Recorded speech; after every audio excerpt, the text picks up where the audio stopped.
Suara saya cukup jelas ya. Jadi kita start ke pertemuan ke-7. Kemungkinan UTS udah akan didefine nanti, mungkin beberapa minggu, 1-2 minggu mungkin dari sekarang, karena ini udah pertemuan ke-7. Make sure kalian semua kerjain tugas-tugasnya.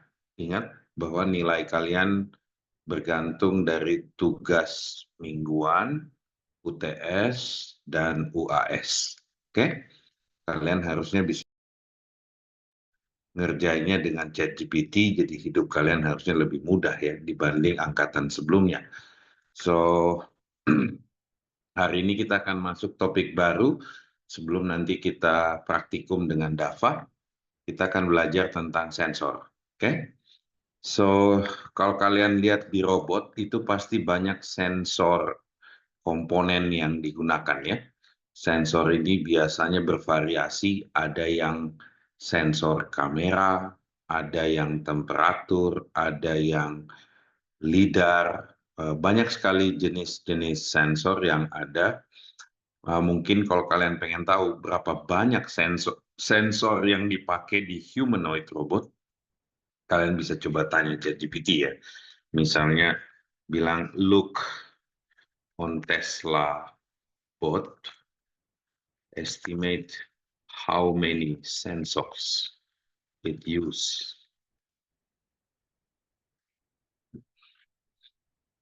Tesla bot, kalian pernah lihat Optimus namanya ya? Kemungkinan dia punya sensor vision, jadi dia bisa melihat 360 degree. Kalau kita melihatnya cuma di depan, dia bisa 360 degree. Audio, movement, touch, ya.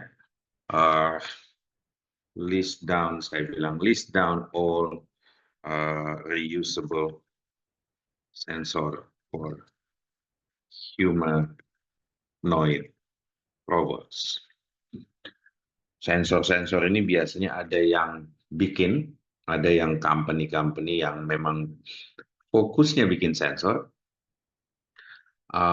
Banyak di commodity of the self, maksudnya kalian bisa beli, gabungin ke robot-robot kalian, misalnya kayak vision sensor, udah pasti banyak kamera, beragam bentuk. Tapi bukan cuman kamera, juga ada depth sensor. Apa itu depth sensor? Itu nentuin jarak dan create 3D maps. Jadi dia nggak peduli detailnya. Kalau ada objek di depannya, depth itu cuma bilang create 3D maps-nya dan jaraknya. Ya, biasanya pakai lidar. Juga ada infrared, karena yang terlihat mata itu biasanya ultraviolet. Ada infrared sensor yang misalnya untuk thermal imaging dan detection. Ada audio sensor, misalnya dia bisa mendengar, speech recognition, sounds localization, audio feedback. Ada movement sensor, ya, misalnya accelerometer, gyroscope, EMU, inertia, measurement unit. Interestingly, kalau kalian pakai mobile phone saat ini, kalian bisa sebenarnya nanya ke ChatGPT berapa banyak movement sensor yang ada di mobile phone atau touch sensor yang ada di mobile phone. Ya, mobile phone itu sendiri udah banyak sensor. Gimana kalau kita bikin humanoid robot ya? So, sensor ekosistem berkembang dengan sangat cepat. Ini yang menyebabkan banyak inovasi, baik itu di consumer electronic devices maupun di robotik. Ya, pelajaran kita minggu ke-7 ini mempelajari tentang sensor tersebut dan bagaimana sensor tersebut kita masukkan sebagai bagian dari robot. Ya, di gambar ini sering kalian lihat gambar ini ya, bahwa ada sensing devices yang memberikan raw data yang nantinya diekstrak, bisa menggunakan machine learning atau deep learning, sehingga kita punya enough information untuk lakukan localization and map building, decision making, dan seterusnya.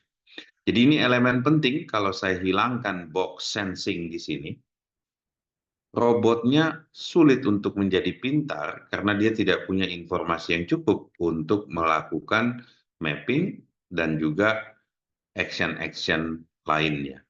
Dengan sensing devices, robotnya bisa punya enough information untuk melihat, berpikir, dan beraksi.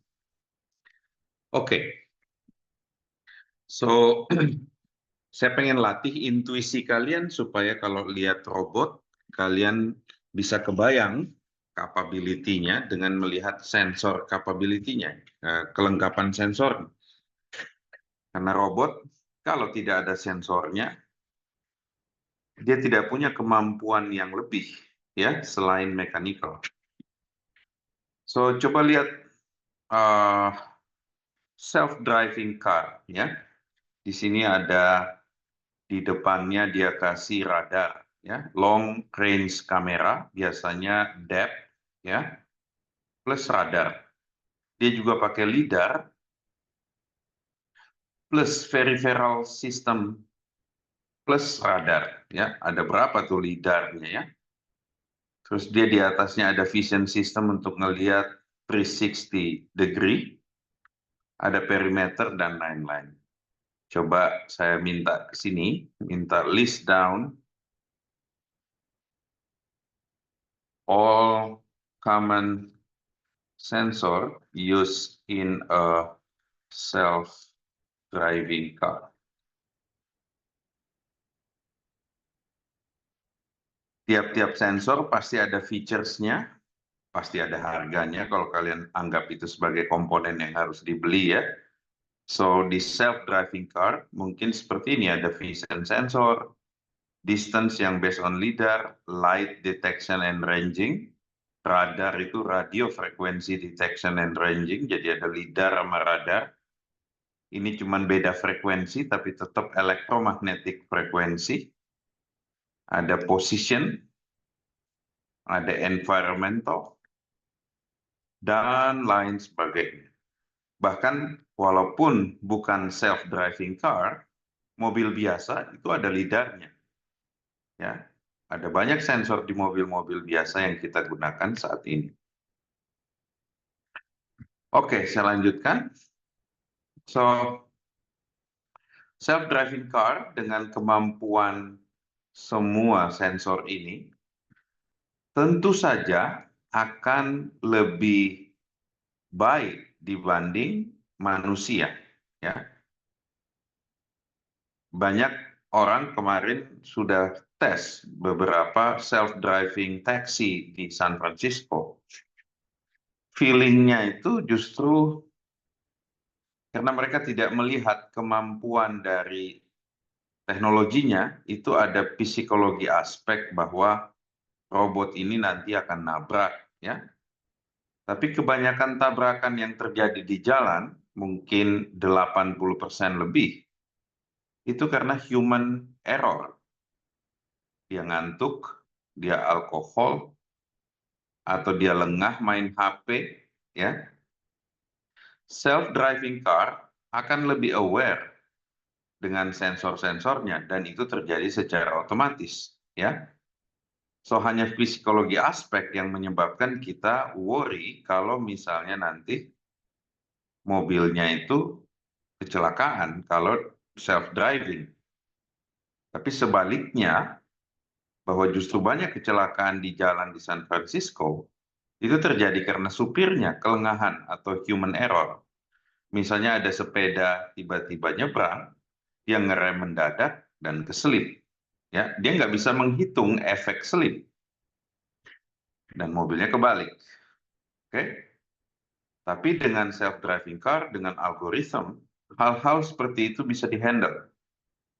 Tentu saja butuh pengetesan, misalnya dia lagi jalan, ada sepeda nyebrang atau dia lagi mundur, gitu ya. Tentu saja butuh di testing untuk make sure algoritma tersebut itu capable. Oke, kalau kita lihat kategori dari sensor, ada yang sifatnya proprioceptif. Jadi dia mengukur internal value atau nilai-nilai instrumentasi di dalam robot, misalnya kecepatan motor, robot arm, baterai voltage. Jadi dia ngambil nilai dari elemen-elemen di dalam motor, di dalam robot. Juga ada yang extroceptive, dia acquire information dari luar, dari lingkungannya, misalnya distance, light intensity, ya, temperatur dan lain-lain. Ada juga yang sifatnya pasif, sensor-sensor yang sebenarnya pasif ya. Ada yang aktif, dia emitting energy atau dia emitting electromagnetics, dia tangkap lagi reflektansnya dan dia harus dikalibrasi untuk bisa misalnya lidar mampu mengukur jarak atau radar ya. So sensor-sensor itu ada bidang ilmunya sendiri. Kalau kalian belajar sensor biasanya harus belajar material science, physics dan lain-lain untuk bisa menjadi pembuat sensor. Tapi untuk pembuat robot biasanya mereka melihat commodity of the self karena untuk bikin sensor juga takes time dan bisa jadi dia cuma butuh beberapa unit ya. Ngapain dia harus bikin sendiri sensornya. So, banyak sensor-sensor yang available, kalian bisa cek di marketplace. Tapi setiap pembuat sensor biasanya selalu memikirkan fitur-fitur atau spesifikasi yang lebih baik tahun ke tahun. Misalnya kalian pembuat sensor lidar atau radar misalnya, desain spek kalian akan selalu melihat beberapa fitur yang diperlombakan di marketplace ya, misalnya dynamic range, resolusinya, linearity-nya, bandwidth atau frekuensinya. Di sini pasti ada standar-standar internasional yang nggak boleh kalian ignore. Misalnya kalian bikin sensor sendiri aja, habis itu nggak comply dengan misalnya transport protokol atau protokol-protokol standar yang ada di IoT, ya kalian nggak bisa jualan sensornya. Jadi biasanya pembuat sensor selalu mendesain spesifikasi yang sesuai dengan industri standar. So, contoh misalnya untuk in situ specification, kalau kalian bikin sensor, itu biasanya mereka harus disclose sensitivity, cross sensitivity, error, akurasi, dan precision. Kalau kalian jual sensor, itu pasti dari data raw yang di-capture oleh elemen-elemen materialnya, misalnya kalian membuat temperatur sensor ya. Temperatur sensor tidak semua range dari temperatur dia bisa capture, pasti ada dia punya threshold, pasti ada sensitivity-nya, misalnya apakah dia bisa detect penurunan temperatur dalam 0, Fahrenheit gitu ya. Pasti ada level of sensitivity, cross sensitivity, error dan lain-lain.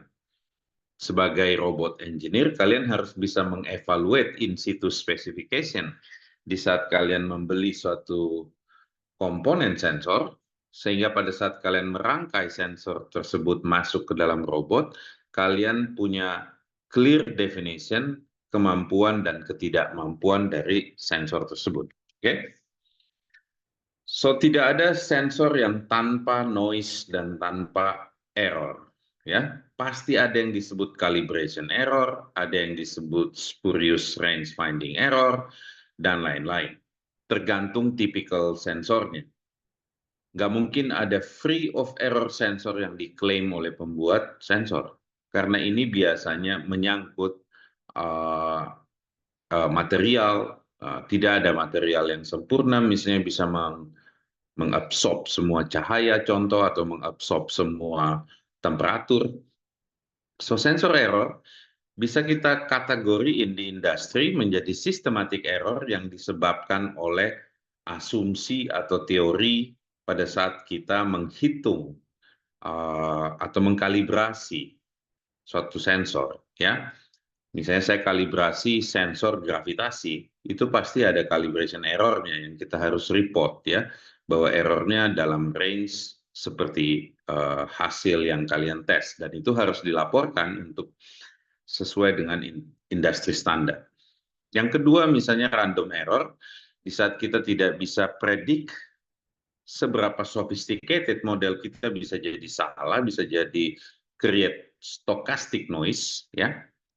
Selain itu juga ada analisis-analisis, misalnya waktu kita lakukan analisis untuk misalnya ngeluarin nilai dari sensor, pasti ada error analisis yang datangnya dari algoritma, ya. Misalnya probabilistic analysis itu pasti dengan asumsi kita generate random numbers dan ada noise-nya tergantung dari random number generation yang kita pakai. Oke, semua pembelajaran di sini kalian bisa coba lagi nanti prompt-nya, caranya copy materinya, tanya pertanyaan kalian ya. Kalau kalian malu bertanya dengan saya atau ke Dava, saya harap kalian tidak malu-malu bertanya dengan ChatGPT karena GPT versi 4 mungkin sudah punya dataset yang jauh lebih lengkap untuk menjawab semua pertanyaan kalian, bahkan memberikan sampel code, ya. So, coba kita lihat ekosistem sensor, pasti banyak ya. Contoh kamera, kalian udah bisa, bahkan di Tokopedia udah banyak sensor-sensor. Kalian kalau mau lihat sensor di Tokopedia, Amazon, atau di Marketplace, itu udah pasti banyak, misalnya audio encoders, heating sensor, accelerometer, beacons, active ranging, kayak misalnya LiDAR ataupun radar. Kalian bisa beli bahkan, dan kalian mungkin bisa bikin produk, ya. Contoh misalnya hobi saya misalnya memanah ya. So ada perusahaan di US yang bikin mengukur kecepatan anak panah di saat dilepaskan, itu bentuknya kecil sekali, hanya perlu dikasih tripod di samping kita memanah. Pada saat dia melesat dengan radar, dia bisa mengukur kecepatan lesatan dari anak panah ya. Produk-produk seperti itu yang kita sebut sebagai Internet of Things. Jadi pikirin things dengan sensor, bikinin apps-nya, sehingga bisa dikomersialize. Seperti contoh radar kecepatan FPS yang bisa mengukur kecepatan anak panah dalam bentuk feet per second. Ya. Ada juga yang bikin untuk hobi, misalnya menembak, dan lain-lain. Oke. So, kita coba lihat beberapa typical sensor and how it works. Honestly, akan lebih detail di saat kalian lihat di ChatGPT, karena kemampuan kita memasukkan materi ke dalam slide juga terbatas. So, encoder adalah bagaimana dari electromechanical device bisa di-convert, ya. Jadi, kita mau convert gerakan, misalnya ada ban, gitu ya. Bagaimana kita bisa dari gerak mekanik, kita jadikan pulsa digital atau pulsa elektrikal. Oke? Biasanya dia bisa mampu mengkonvert absolute position, ya. Dan dengan sensor ini kalian bisa lihat kira-kira kecepatan muternya berapa. Oke? Prinsipnya ada yang pakai optical, ya. Mungkin ada yang lain. Kalian bisa search, misalnya untuk specific needs, tanya ke ChatGPT. Kalau kalian ketemu satu sensor, suruh dia jelasin gimana cara kerjanya. Misalnya optical encoder, dia pakai elektromagnetik untuk menembak suatu optical sensor, ya. Dan nanti dia bisa ukur, ya. Kalau misalnya di situ ada hitam, pasti tidak muncul cahayanya. Kalau putih, dia muncul. Nanti dia ukur. Dia kalibrasi, ya. Jadi kayak ada disk, glass disk yang berputar sesuai dengan mekanik putaran motionnya. Setelah itu dia kalibrasi. Ini smart, ya. Juga ada heating sensor kayak giroskop, kompas, dan lain-lain. Kalian bisa cek. Giroskop itu ya ini dulu mainan gasing-gasing kita ini ya. Kalau dia berputar secara giroskop itu pasti ada gaya yang tercipta, dan dengan prinsip itu dia pakai untuk menjadi misalnya sensor. Juga kalau kalian suka fisika, kalian tahu bahwa dari Newtonian Physics, kalau ada gaya, kita bisa bikin, kita bisa hitung lah ya posisi dari objek yang terpengaruh gaya tersebut, misalnya ada pegas dan massa M ya. Dengan seperti ini dia bisa rancang sensor, dia kasih massa di tengah dan pegas dan dia kalibrasi untuk melihat accelerometer ya, misalnya berapa kecepatan dari objek tersebut. Accelerometer ada di handphone kalian. Jadi biasanya kita bisa dengan accelerometer bisa melihat apakah kalian berjalan normal atau jatuh dan lain-lain. Mungkin perlu ditambahin giroskop kalau mau lihat kalian jatuh atau berjalan normal ya. Karena ada sudut yang tercipta yang harus kita capture. Inertia measurement unit ini pakai giroskop dan accelerometer bersamaan ya. Tadi saya mention kalau kalian jalan lagi jatuh, misalnya kalian naik sepeda jatuh ya. Kalau cuma dari sisi kecepatan, mungkin tidak terlihat, tidak bisa kita bedain kalau kalian jatuh. Tapi kalau lihat dari giroskopnya plus kecepatannya, mungkin kita bisa tahu bahwa itu gerakan jatuh ya dari sepeda gitu ya. So kombinasi itu bisa kita singkat dengan inertial measurement unit yang intinya di dalamnya ada giroskop dan accelerometer, datanya diintegrate supaya kita bisa ngelihat kombinasi akselerasi atau kecepatan, velocity, percepatan, dan posisi. Kalau terlalu radikal perubahannya, kita conclude bahwa kalian jatuh dari sepeda. Oke? Beacons. So beacon ini signaling device, dia misalnya seperti kayak kalau kalian pelaut, pelaut-pelaut itu supaya nggak nabrak karang, karena biasanya di tengah laut ada yang karang-karang itu dipasangin mercusuar. Kalau nggak ada mercusuar, bisa ditabrak sama kapalnya karang-karang tersebut ya. So dengan mercusuar, pelaut-pelaut tahu bahwa di situ nggak boleh ke arah situ ya, sehingga mereka bisa navigate kapalnya dengan selamat gitu ya. So prinsip ini dipakai juga di IoT ataupun di robotik kayak beacons ya. Jadi signaling device dengan posisi yang diketahui dalam suatu peta, sehingga kita bisa jadikan dia sebagai rambu-rambu ya. Contoh misalnya saya pengen gerakin robot untuk bawa barang dari satu lokasi di warehouse ke lokasi lain, kita bisa pasang beacon supaya dia bisa tidak menabrak rak-rak yang ada di gudang. Oke?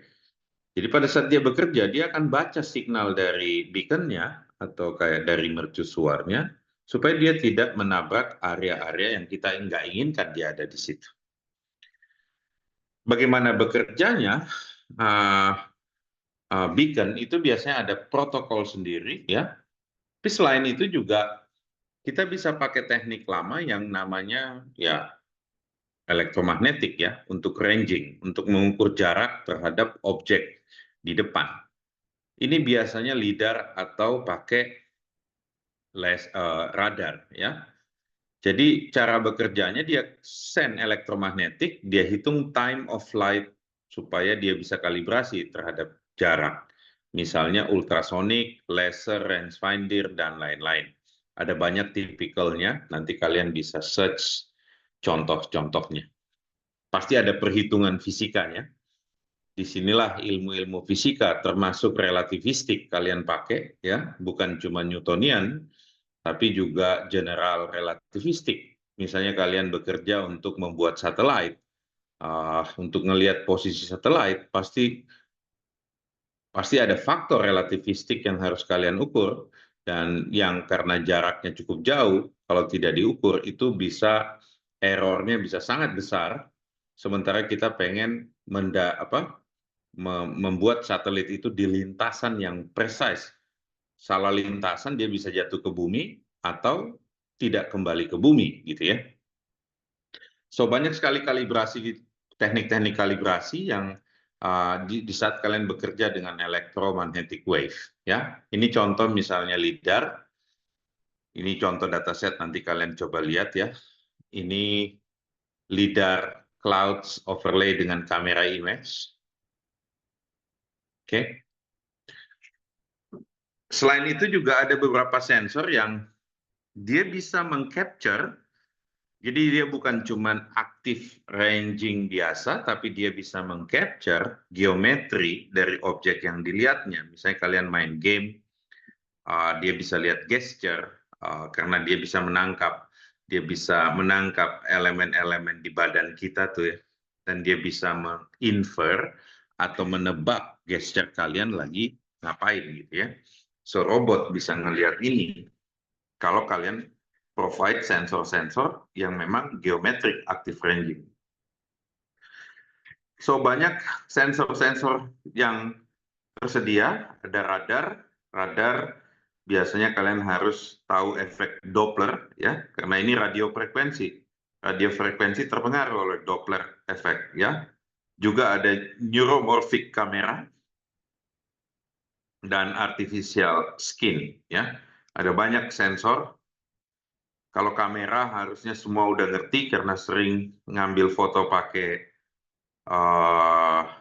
HP ya.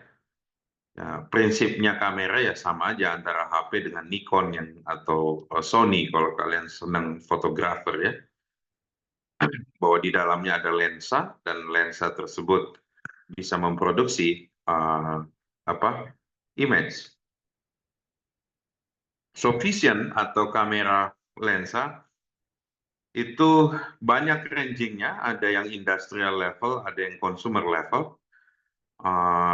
Tentu saja elemen paling mahal di kamera ini adalah lensa ya. Tergantung seberapa bagus lensa dari kamera kalian. Cara bekerjanya ini udah diketahui sejak zaman dulu ya. Pakai prinsip-prinsip Fresnel physics ya. Anggap bahwa cahaya itu seperti sinar ya. Dan kita bisa hitung misalnya dari kalau misalnya di tengahnya itu pinhole atau lensa cembung, lensa cekung dan lain-lain. Itu prinsip-prinsip fisiknya udah lama kita tahu, maka sejak lama orang bisa membuat kamera ya. Jadi dengan ilmu pengetahuan sains seperti fisik, mereka bisa mendesain kamera ya, zaman dulu ya, dengan teknik pinhole kamera ini. Bahwa dari objek yang masuk, cahayanya, itu dia bikin geometri seperti pinhole, yang nantinya bisa menangkap image dalam bidang plan. Okay? Matematikanya juga simple. Kalian bisa minta ke ChatGPT bikin model pinhole kamera, kasih code Python-nya, bikin user interface-nya, itu sudah available saat ini di GPT-4 ya. Jadi GPT-4 udah bisa kamu minta code sampai bikin visualisasi misalnya dengan Python, dengan framework seperti interaktif Python widget, dan lain-lain. Oke, tentu saja pinhole kamera ini yang paling basic, tapi ada mekanisme-mekanisme kamera yang jauh lebih kompleks, yang mungkin di lensa-lensa yang lebih bagus ya. Jadi kalau cuma pinhole itu ya hasilnya begini ya. Tapi kalau udah pakai lensa, tentu saja lensa bisa didesain geometrinya dan fitur-fiturnya supaya dia menghasilkan image target yang jauh lebih precise dan high resolution ya. Bukan cuma Fresnel tapi dia pakai Snell law ya. Dia fisiknya itu udah bisa kita implement dengan lebih detail ya, tergantung geometri dari lensanya ya. Ada lensa yang thin lens model, ada lensa banyak sekali lensa, tergantung kebutuhan. Ada yang murah, seperti kayak di commodity of the self mobile phone.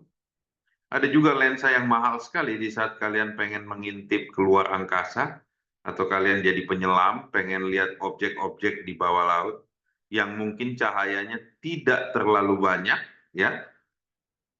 Lensa-lensa sekarang udah canggih sekali, dan tentu saja opsinya untuk robot, misalnya kalian butuh robot menyelam masuk ke dalam laut, mungkin lensa yang kalian butuhkan berbeda dengan robot yang terbang sebagai drone ya, karena kondisi pencahayaan di dalam laut dan itu cukup berbeda.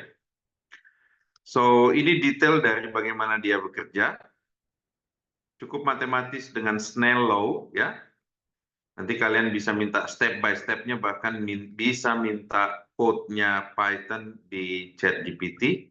Yang perlu kalian ingat, cuman mekanisme besarnya, misalnya dimensi dari lensanya, dan kalian bisa mendetailkan matematiknya dari sisi Snell law, hukum Snell, supaya kalian bisa menghitung kualitas gambar yang dihasilkan untuk spesifikasi lensa yang kalian miliki. Oke, silakan bereksperimen dengan ChatGPT ya. Kalian bisa doing banyak hal di sini, misalnya saya bilang make hypothetical geometry of a camera lens. Oke, oke. Apply Snell law to simulate quality of image generated by the camera. Okay, explain in mathematical advance and write Python code. Okay, to compute, to simulate and visualize the camera. Okay. Saya minta dia bikin hypothetical geometry of camera lens, apply Snell law, simulate quality image, explain matematiknya, dan write Python code to simulate and visualize the camera.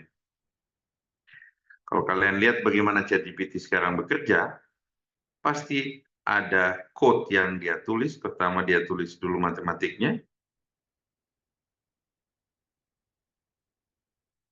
Oke. Dia tulis code-nya. Dia analyze result-nya. Oke.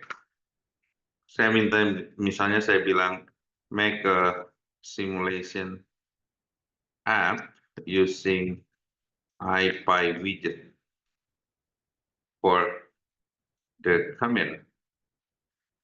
IPy widget adalah framework supaya kalian bisa bikin UI-nya, dan kalian bisa jadiin parameter, dia punya geometri, dan kalian bisa plot, ya, sesuatu yang mungkin dulu cukup sulit kalian lakuin untuk bikin user interface dari simulasi lensa atau kamera, sekarang kalian bisa lakukan dengan sangat cepat menggunakan Gen AI. Ya. Ini mungkin kalian bisa jalanin nanti di Google Colab bersama dengan Teaching Assistant. Kemampuan ChatGPT sekarang sudah lebih baik ya, matematiknya kalian bisa minta, setelah itu bisa minta code-nya untuk komputasi, kalian juga bisa minta visualisasinya menggunakan Python library untuk visualisasi, sesuatu yang dulu kita nggak kebayang bahwa itu possible. Oke, saya harap kalian terus mengeksplor, jadikan prompt engineering sebagai skill kalian, sehingga waktu kalian belajar robotik, kalian punya pengalaman yang jauh lebih baik, lebih cepat belajarnya secara fundamental, dari sisi matematik, secara konseptual, dan juga praktikal. Oke, mungkin materi minggu ke-7 cukup sampai di sini. Saya harap kamu bisa bekerja, bermain-main, juga praktikum dengan Dava dengan lebih cepat ya dengan ChatGPT. Improve kalian punya prompt engineering skill, jangan menghafal ya. Ulang-ulangin course ini supaya kalian bisa prompt engineering-nya, supaya kalian bisa dapat lebih banyak dari kuliah-kuliah yang lain. Oke, kalau ada yang mau bertanya silakan sebelum saya berikan ke Dava.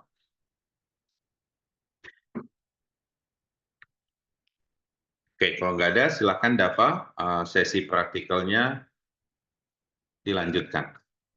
Baik, terima kasih Pak. Oke, kita lanjut ke sesi praktiknya.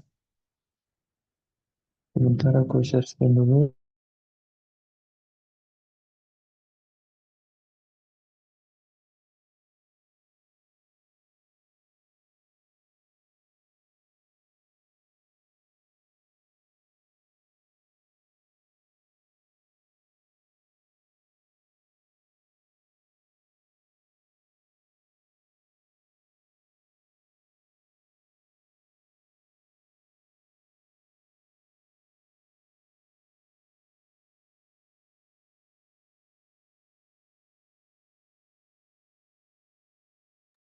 Nah, jadi untuk sesi praktik minggu ini, kelas hari ini, kita ingin mensimulasikan eh, yaitu simulasi menggunakan JetBot NVIDIA di lingkungan Webots. Nah, ini apa repository Webots-nya, folder project-nya bisa dilihat di GitHub-nya, website link link GitHub-nya udah dikirim di chat. Ini dokumentasi resmi dari Webots Cyberbotics. Jadi di simulasi ini kita fokus pada penggunaan sensor kamera dan model visi komputer berbasis convolutional neural network. Kemudian untuk mengembangkan sistem penghindaran tabrakan pada robot otonom. Kita bisa buka ini. Nah, jadi ini Word Webots-nya. Tampilannya seperti ini. Ada sebuah robot di atas meja dengan garis hijau. Nah, nanti robotnya akan berjalan agar tidak keluar dari ini, apa, yang garis hijau ini. Jadi robotnya akan tetap berjalan, berputar-putar di atas meja dan menghindari apa sih namanya? Menghindari robot tersebut jatuh dari meja tersebut, jatuh ke bawah.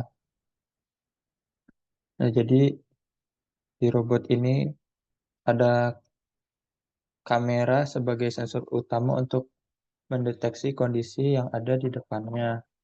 Nah, kameranya itu untuk menangkap gambar di lingkungan sekitar robot. Lalu kemudian diproses untuk memutuskan apakah di sekitar robot tersebut aman untuk maju atau harus berhenti. Selain kamera juga ada sensor lain seperti sensor jarak, yaitu ultrasonic atau LIDAR, kemudian IMU atau Inertial Measurement Unit, dan encoder. Nah, dari masing-masing sensor tersebut ini punya fungsi khusus dalam navigasi dan deteksi lingkungan.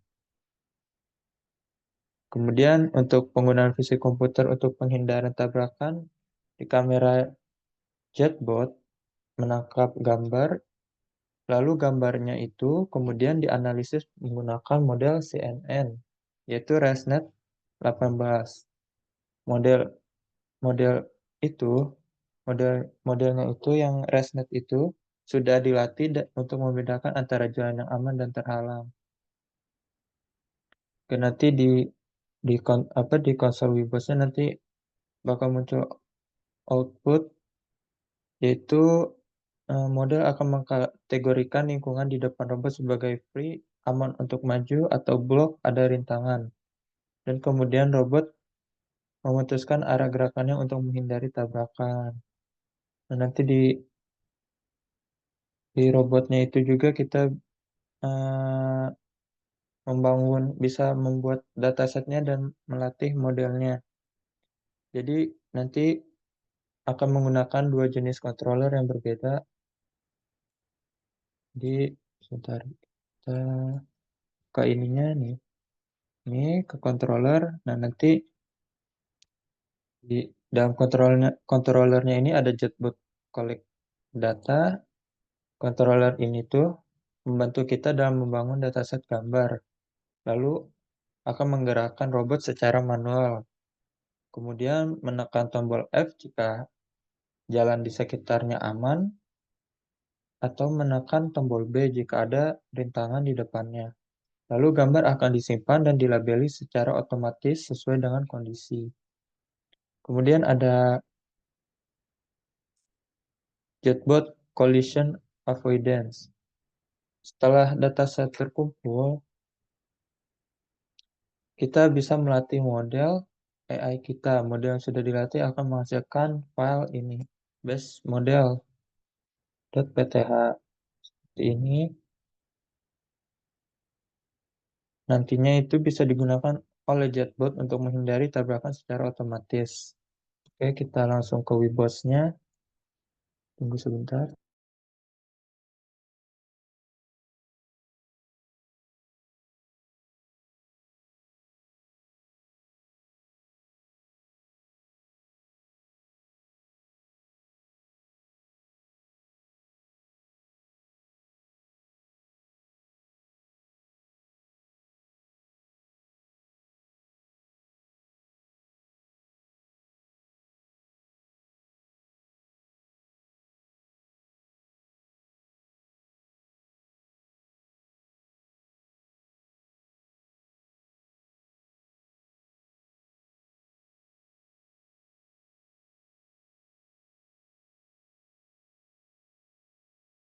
Oke, udah terbuka Webos-nya. Setelah itu,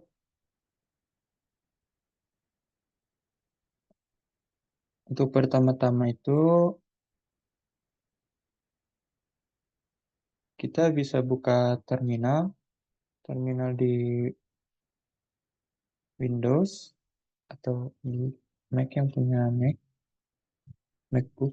Nah, kita clone repository GitHub-nya tadi.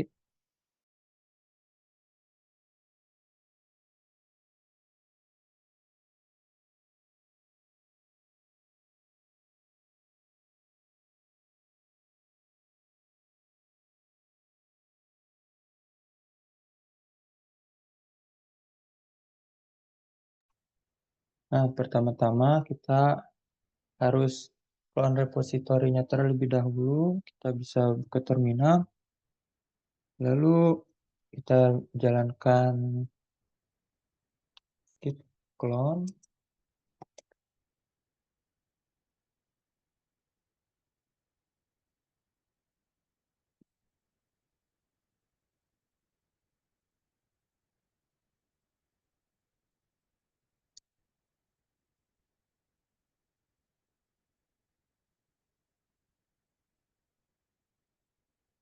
Nah, seperti ini.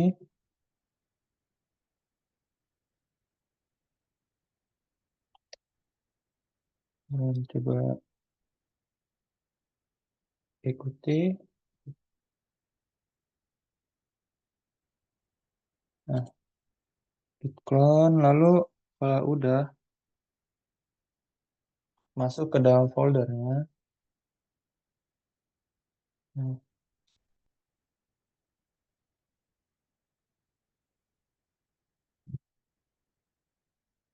dan nanti kalau udah tuh nanti akan masuk ke foldernya. Setelah itu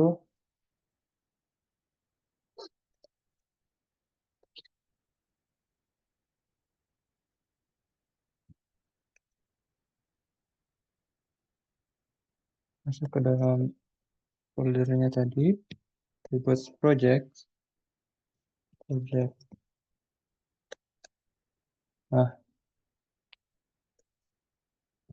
Nah, ini ya isinya ada NVIDIA Jetpack Collision Avoidance. Nah, setelah itu balik lagi ke Webos. Oh ya, sebelum itu, sebelum apa namanya, buka Webosnya, pastikan sudah menginstal Torch-nya, ya ini agar bisa berjalan nanti ketika di running robotnya.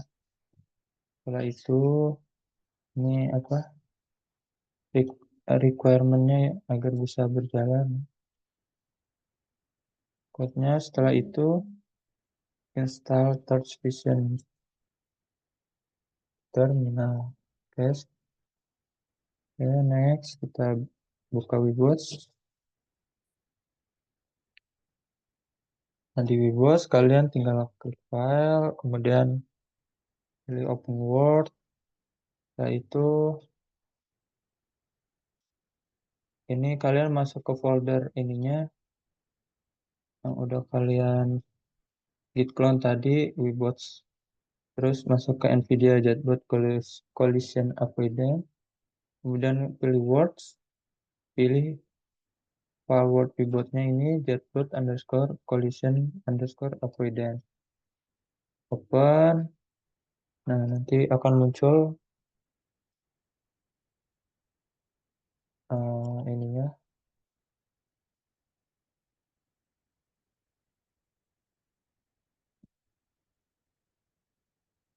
Bentar.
Oke, ini tampilan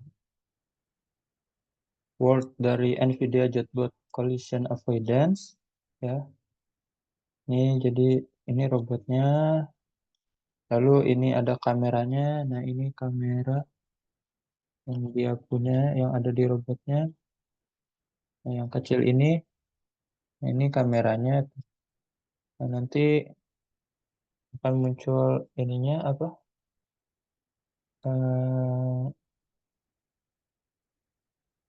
window apa? Tampilan window dari kameranya seperti ini. Oke, setelah itu kita bisa klik ini robotnya, kemudian ke controller. Nah, controller ini kita klik select. Nah, ini ada bawaan dari apa? Dari Webosnya langsung ini codingan untuk apa controller robotnya. Nah, kita bisa coba yang basic motion terlebih dahulu. Nah, setelah itu klik run. Nah, bisa dilihat. Nah, robotnya akan jalan ya. Ini basic motion, tapi controllernya bentar.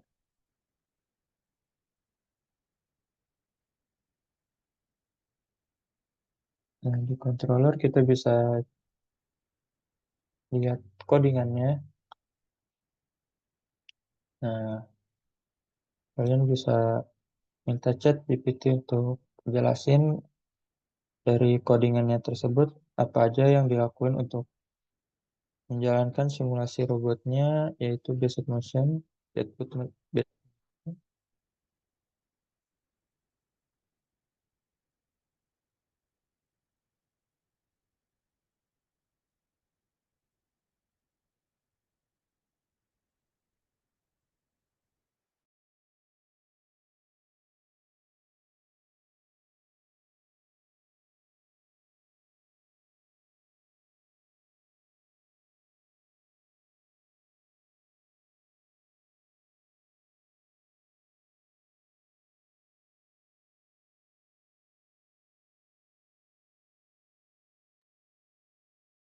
Nah, jadi di code tersebut itu merupakan code dengan bahasa pemrograman C Jadi di code-nya itu ada code untuk menginisialisasi motor kiri dan kanan robot. Kemudian, eh, ya, kemudian serta kameranya juga. Lalu motor diatur agar memiliki posisi tak terbatas sehingga bisa bergerak terus-menerus dengan kecepatan yang ditentukan. Nah, robot yang bergerak terus, lalu ada fungsi konversi kecepatan, convert speed.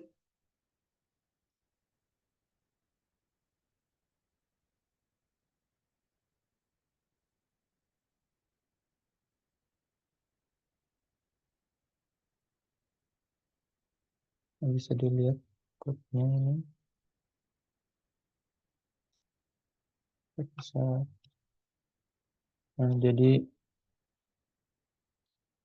ada convert speed, mengkonversi nilai kecepatan dan dimasukkan ke dalam nilai yang sesuai untuk motor. Kemudian ada fungsi gerakan dasar. Ada gerakan dasar robot seperti left and right untuk belok kiri atau kanan. Kemudian forward and backward untuk bergerak maju dan mundur. Nah, ini robotnya bergerak ke kanan kiri, lalu maju mundur. Setelah itu ada set motors untuk mengatur kecepatan motor kiri dan kanan secara manual. Setelah itu ada stop untuk menghentikan robot. Kemudian ada gerakan langkah step. Nah, di yang ini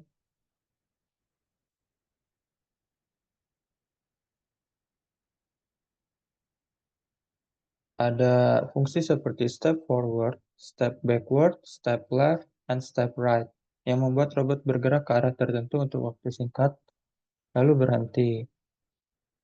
Nah,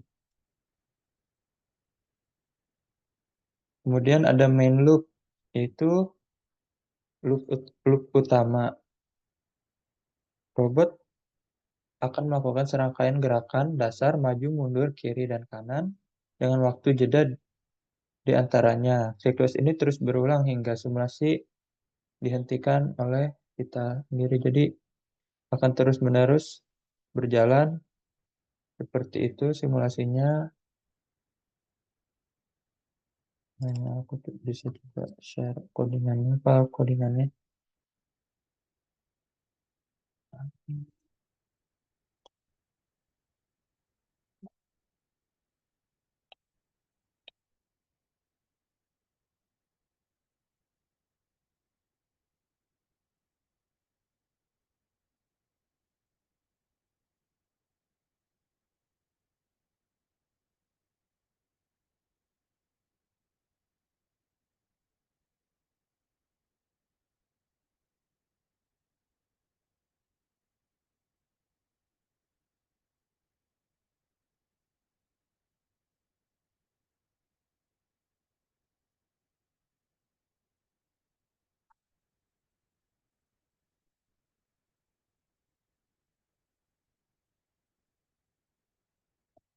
Nah, selanjutnya kita bisa hentikan simulasinya. Oke. Lalu kita bisa klik lagi robotnya, kemudian controller, lalu kita ke bagian yang collect gitu. Ini sudah ya, sudah diubah kontrolernya. Ulang lagi. Nah, jadi untuk yang collect data ini kita menggunakan code Python.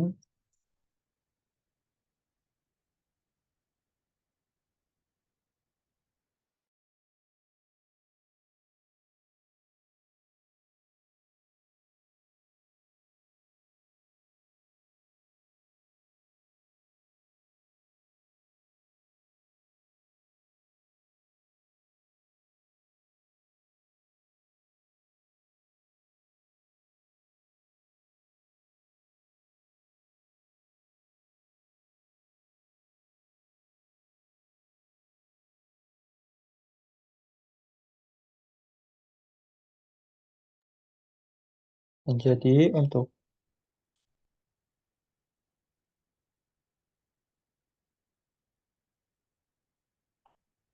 untuk code yang ini, collect data ini,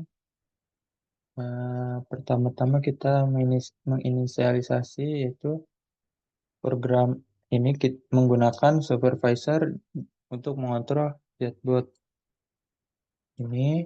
Kemudian ada kamera dan keyboard robot diaktifkan untuk mengambil gambar dan menerima input dari pengguna. Jadi kita inputnya di sini konsol. Ini konsol ini. Setelah itu ada instruksi untuk pengumpulan data. Nah, jadi ketika program code-nya dijalankan, akan mencetak instruksi untuk mengumpulkan dataset di sini di konsolnya. Nanti ada perintah. Pertama itu menekan huruf huruf atau tombol F jika jalan aman. Data disimpan di folder. Kemudian ada perintah tekan B jika ada rintangan. Data disimpan di folder blok. Nah, kalau yang tadi nggak ada kalau jalannya aman nggak ada rintangan akan tersimpan di folder free. Kalau ada rintangan di folder blok. Kemudian yang terakhir tekan C untuk memulai pelatihan model setelah dataset siap. Lalu ada pengumpulan data gambar. Nah, ketika menekan tombol F atau B, program menyimpan gambar dari kamera ke folder yang sesuai. Setiap gambar diberi nama berurutan. Nanti ada image 1, image 2, image 3, dan seterusnya. Kemudian pelatihan model. Nah, setelah tombol C ditekan, program memanggil fungsi train dari JetBot Train untuk melatih model AI berdasarkan gambar yang terkumpul. Setelah pelatihan selesai, model siap digunakan untuk penghindaran tabrakan. Nah, kita coba running robotnya. Nah, ini konsolnya ya udah muncul ininya. Infonya kita tunggu dulu. Dia akan muncul perintah menekan tombol F, B, dan C. Nah, ini F untuk jalan yang aman nanti kita bisa coba kita coba dulu. Nah, di sini kita sini. Nah, kita akan F. Nah, dia akan membuat dataset gambar ya, gambar dari kamera yang ada di robotnya ini mengambil sebuah gambar untuk dijadikan dataset untuk melatih model AI-nya tadi, yaitu yang tadi CNN itu dengan rasnya 18. Nah, bisa kita klik B, dan untuk yang B, ini image 2 tersimpan di folder blok. Oke, kita bisa klik F lagi. F, B, F, B, ini bebas bisa ambil 10 gambar atau berapapun. Nah, saya coba lagi, kita sampai ke 10 aja, 10 gambar. Oke, nah setelah itu klik tombol C, C. Oke,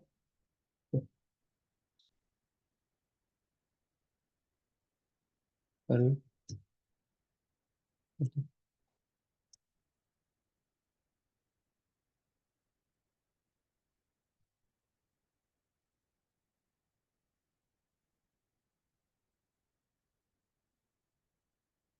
mulai. Ini lagi proses, bentar.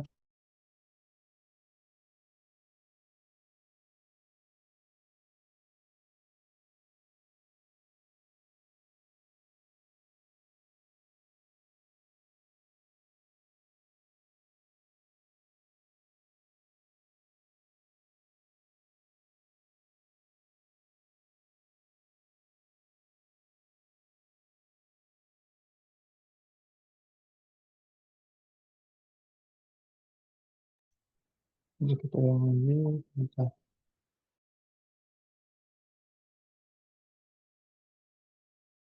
Nah, ini lagi training modelnya. Nah, ini ini tadi proses trainingnya. Bisa, kalau kalian belum paham dari hasil output yang ditampilkan di konsolnya, kalian bisa minta ChatGPT untuk jelaskan.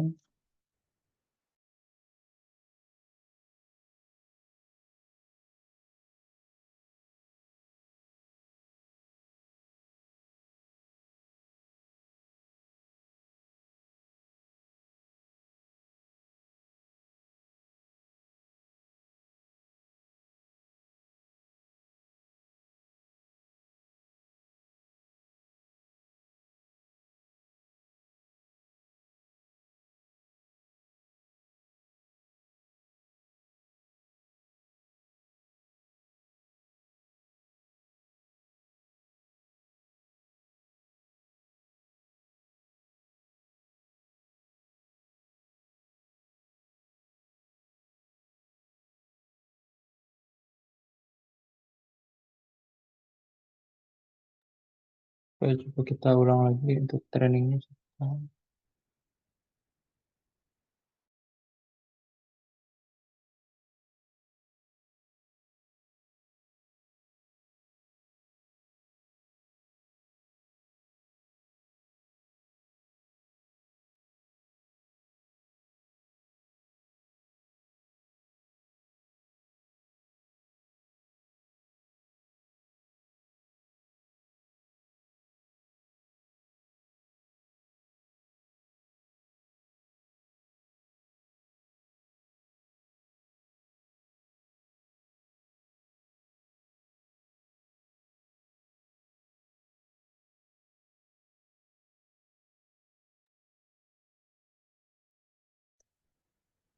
Nah, ya minimal ada sekitar 20 gambar yang diambil untuk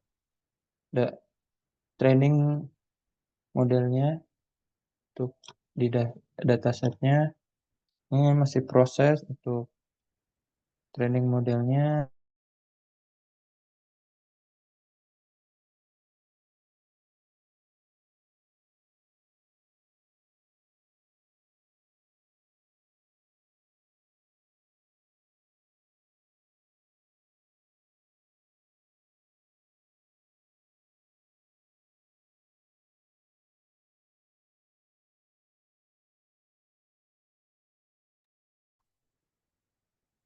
Nah, jadi dari outputnya ini tuh ini apa? Ada instruksi untuk pengumpulan data dengan F dan B ini. Tadi udah dijelasin untuk jalan yang aman F nanti kesimpan di folder free. Kalau B jika ada rintangan nanti akan tersimpan di folder block sesuai kondisi. Nah, ini dataset yang sudah kita kumpulkan ada sekitar 21 gambar. Nah, dari dua kategori tadi free dan block.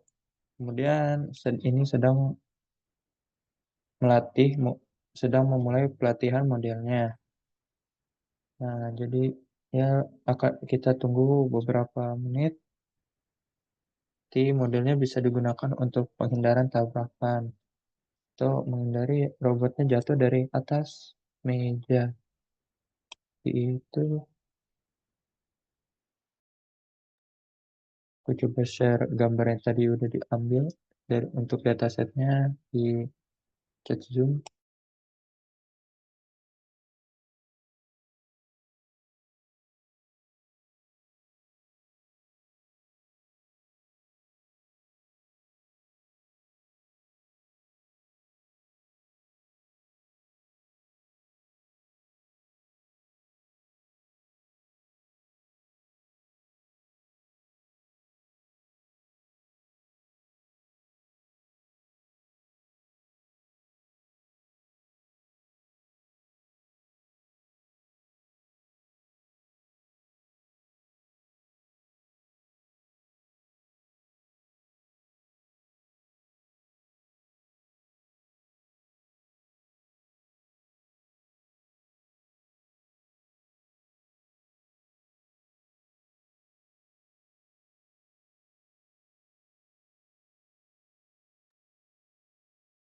Nah, kalian bisa cek di apa?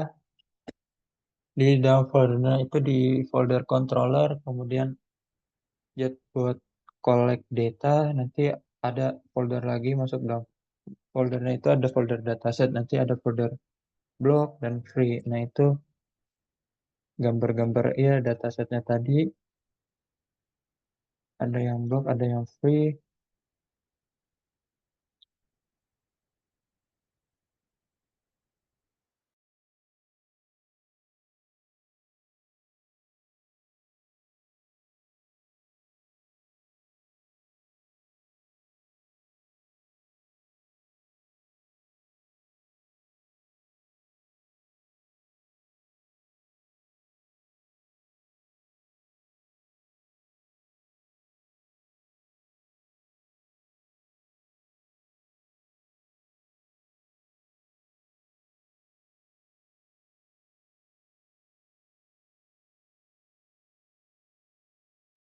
Karena tadi aku udah coba datasetnya ya, coba aku langsung lanjut ke untuk runningnya, running Jetbot collision avoidance-nya. Eh,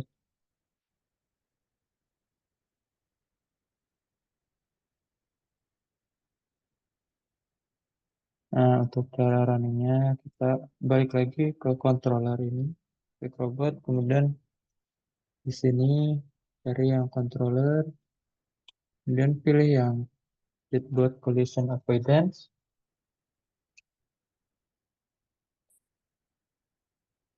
Setelah itu lalu kita yang lagi. Nah, ini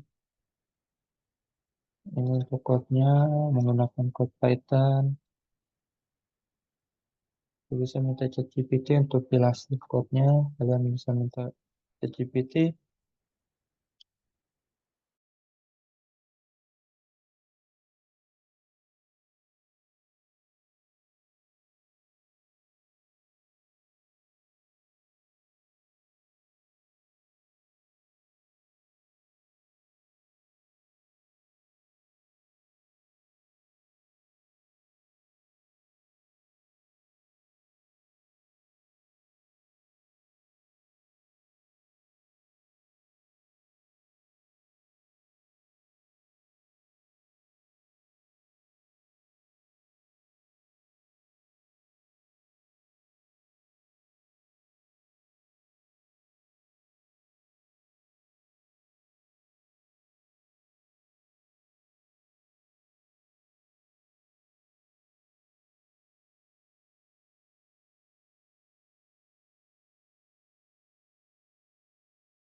Oke, jadi dari code-nya itu ada import libraries, itu mengimpor pustaka yang diperlukan seperti PyTorch dan Torch Vision untuk pemrosesan citra dan model AI.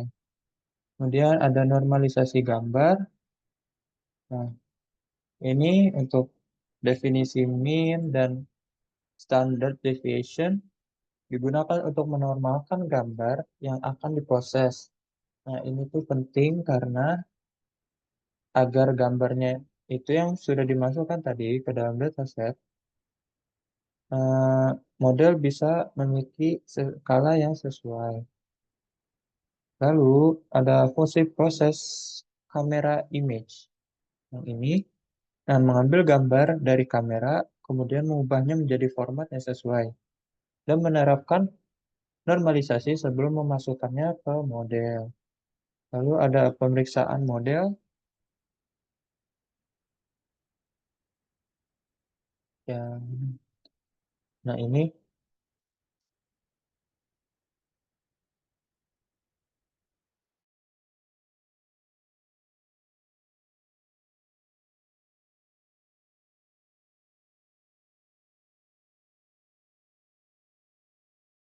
nah yang ini pemeriksaan model.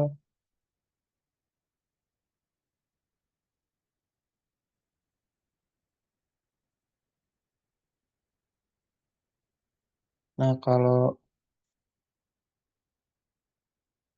modelnya ada nanti akan muncul base model ResNet 18.pth. Nah, seperti ini sebentar contohnya. Nanti muncul di ini ya dalam file controllernya itu file ya. File controllernya nanti ada tuh base model underscore ResNet 18.pth.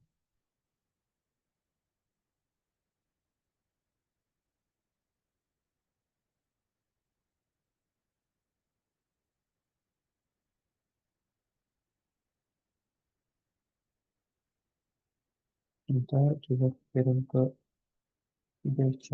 Google apa chat Zoom. Sorry. Nah, lalu inisialisasi robot dan kamera, membuat instance robot chatbot dan mengaktifkan kamera, mengatur langkah waktu untuk kontrol robot. Lalu ada main loop utama yaitu di dalam loop gambar diproses dan model digunakan untuk memprediksi apakah jalan di depan robot aman atau terhalang. Lalu hasil dari model diubah menjadi probabilitas dengan fungsi softmax. Jika probabilitas blok kurang dari 0,5, robot bergerak maju. Jika tidak, robot akan berbelok ke kiri. Ini. Nah, ini kita bisa lihat kameranya. Ya, seperti itu ya. Kurang lebih untuk apa namanya? Simulasi robot NVIDIA JetBot Collision Avoidance.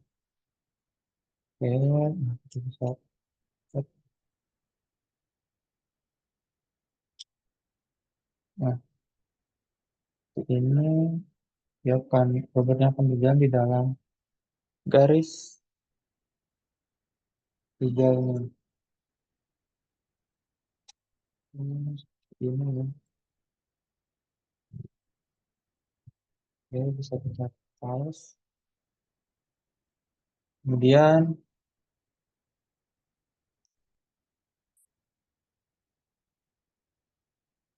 kita juga bisa bertanya ke ChatGPT untuk apa dengan prompt engineering mengenai materi tadi, materi robot sensor dan introduction to computer vision. Jadi pertama kita bisa bertanya ini, kita bisa share linknya, ya, Zoom, kita masih loading.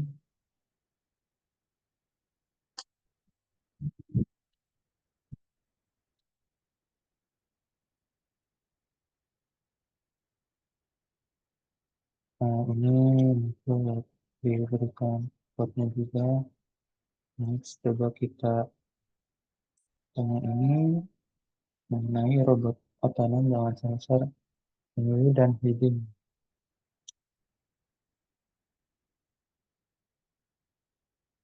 Lalu untuk file formnya aku share ke chat Zoom.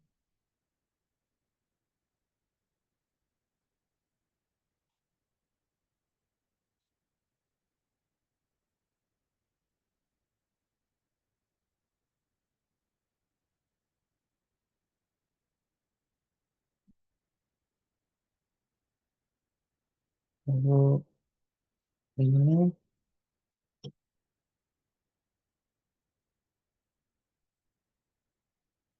ini untuk ya caranya ya untuk di bots mulai dari setupnya dan konfigurasinya yang harus diperlukan untuk memulai menjalankan simulasi robot deteksi objek menggunakan OpenCV.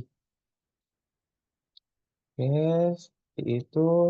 Lanjut kita ke kuis. Nah, kita kerjakan kuis robotika week 7. Aku share linknya di chat Zoom.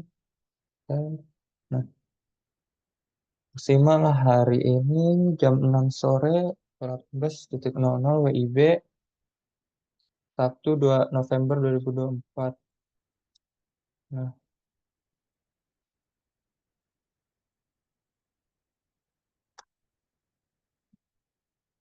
bentar.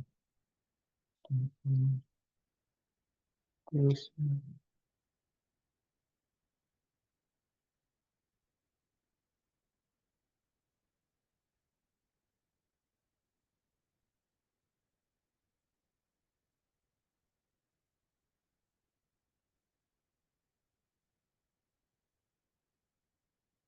Ini untuk kuisnya bisa kalian kerjakan, ada 20 soal.